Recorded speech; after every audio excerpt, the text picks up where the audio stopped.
আমের দিনে এই ডেজার্টটা যদি খাওয়া না হয় আমার মনে হয় সব কিছুই বৃথা রয়ে গেল। আমের দিনে বা যে কোনো মৌসুমে যেই সিজনে যেটা হয় সেটা যদি না খায় তাহলে কিন্তু ভালো লাগে না। বিশেষ করে আমার কাছে তো মোটেই ভালো লাগে না। যখন যে সিজন আসে সেটা দিয়ে বিভিন্ন ধরনের নাস্তা বানিয়ে খাওয়া, বিভিন্ন ধরনের ডেজার্ট বানিয়ে খাওয়া, এটা কিন্তু আলাদা একটা আনন্দ দেয়, খুবই ভালো লাগে। তো আজকে হচ্ছে আমি পাকা আম দিয়ে একটা ডেজার্ট তৈরি করব। এই ডেজার্টটা কিন্তু অনেকেই অনেকভাবে বানিয়েছে, আমি দেখেছি। অনেকেই হচ্ছে এক্সট্রা আমটাকে নিয়ে তারপর হচ্ছে আলাদা করে করে মানে কি বানিয়েছে আর কি, জেলো টেলো বানিয়ে। তো আজকে আমি হচ্ছে সরাসরি আম দিয়েই বানাবো, কোনো রকম হেয়ারফেস হবে না। আজকে যেটা বানাচ্ছি সেটা হচ্ছে আমের পুডিং বানাবো আজকে আমি। সেটা হচ্ছে মিল্ক দিয়ে বানাবো। তো আমি ঘন করে এখানে দুধ নিয়েছি 1 লিটার মতো, আর আমগুলো তো কিউব করে কেটে নিয়েছি, এগুলোকে কিছু করব না, এক সাইডে রেখে দিয়েছি। আর এখন হচ্ছে আমি দুধ নিচ্ছি। এই দুধগুলো কিন্তু ঘন করা আগে থেকে জাল দিয়ে আমি একদম ঘন করে নিয়েছি। 1 লিটার দুধকে 1/2 লিটার করে ফেলেছি। আর এখন দিয়ে দিচ্ছি সামান্য চিনি, তারপর হচ্ছে দিচ্ছি আগার আগার পাউডার। বাস, আর কিছু লাগবে না। এটা ঠান্ডা অবস্থায় দুধটা কিন্তু আমি চিনি আর আগার আগার পাউডারটা মিশিয়ে নিয়েছি। এই আইটেমটা তৈরি করার পর আমি নিজেই কিন্তু অবাক হয়ে গেছি, এত টেস্টি হয়, এত মজার হয়।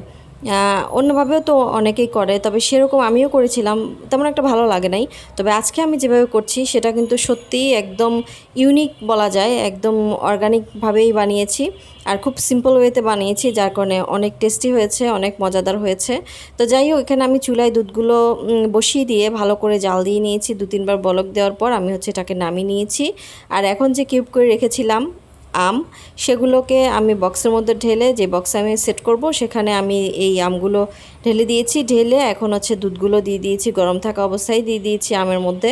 আর একটু নাড়াচাড়া করে দিচ্ছি যাতে করে আমগুলো ভালো করে সেট হয় আর কি। তো এটাকে আমি 1 ঘন্টার জন্য ফ্রিজে রেখে দিব। তবে তার আগে অবশ্যই একটু ঠান্ডা করে নেব বাইরে। একটু ঠান্ডা হলে তারপর হচ্ছে নর্মাল ফ্রিজে রাখবো 1 ঘন্টার জন্য।